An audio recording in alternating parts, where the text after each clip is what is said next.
but he didn't want to, obviously, so he forced his way out. RG3 is a free agent. Yes, he is. He's available. Who called that? I called that after his last performance. I said, that dude does not look good, and I'll be surprised if anybody signs him.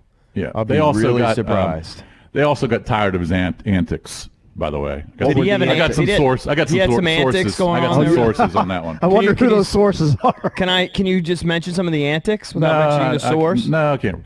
Just type it in the Hangout. I need to know.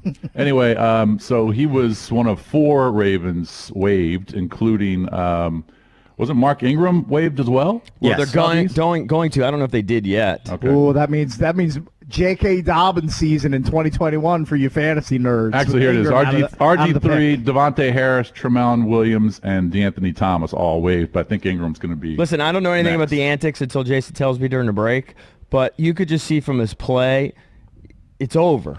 It's sad. But he eked out 8 years in the league. It's pretty good. And I know he tweeted yesterday the best is yet to come, but I don't know. I wonder if the kid Huntley came in and performed better than him. Yeah. I mean, you know. Well, I mean, they got 2 young guys that are, similar to Lamar in their playing styles. Yeah. And they're younger, and they like them. I give them credit, man. They're smart. Like, if they're going to go with Lamar, they got guys that do the exact same things as his backup. Really, really smart. Mm-hmm. If you're going to go with that. I was watching, and Valdez can chime in on this, one of the NFL shows on ESPN for a few minutes, and Ryan Clark was grilling Greg Roman and saying that they just don't do enough motion and they're too predictable, that he's a former safety in the league, played with Washington for years. He said he could predict just by the way that they lined up whether they were running or passing. Well, the motion, they are top 5 in the league in motion, so I don't know what he's talking about there. But that's what Greg Roman's knock is, that the offensive, especially the passing, is too vanilla. Is it weird he's getting a lot of criticism lately, especially after that game. But if you think about it, I mean, the Ravens put up 340 yards on the Bills in 25-mile-an-hour winds compared to the Bills' 220. So they just had one big mistake.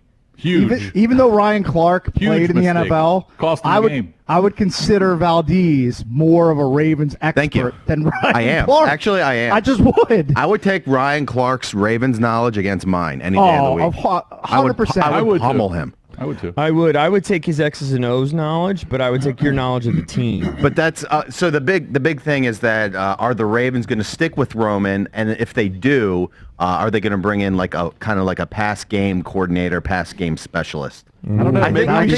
Maybe we should book Coach G. Hey, Valdez, let me know if they bring in that guy, because I'm kind of feeling drafting Lamar next year in 2021, because I think people are going to be souring on him. If they bring in a passing game specialist to refine some things, I like his chances in 2021 for a rebound. Well, more than a passing game specialist, don't they need a better receiver? Well, that would help too. Certainly would. I think they lack a number 1 wide receiver, but I think the line would probably be a bigger priority than you know what? Number 1 What if receiver. they brought in Allen Robinson? That would be huge. That would be. Doesn't everybody want Allen Robinson? Everybody wants him. Sure. Then you have 3 legit threats. You got to look at the salary cap. Or Kenny Galladay. Because they just extended Stanley. They just extended Humphrey. They extended Peters. Right. You're going to have Lamar's contract coming up soon. So they're going to have to bargain shop for a wideout is what you're telling me. So I don't know if they can go out and spend all this big money. All right. I don't think they're going to give Lamar a big max offer. They're going to. I bet you they franchise him. They might play the franchise game with Lamar. Probably. Just go down that road for a couple years until they win a huge game and they get better. But then he's going to be championship game. Then he's going to be due for like $45 million a year. Or something, they did that with Flacco. They put Flacco on a but then they eventually got rid of him. Well, they signed him for a long-term deal. They signed him after they did that. After they won the Super Bowl. This is my guess on that.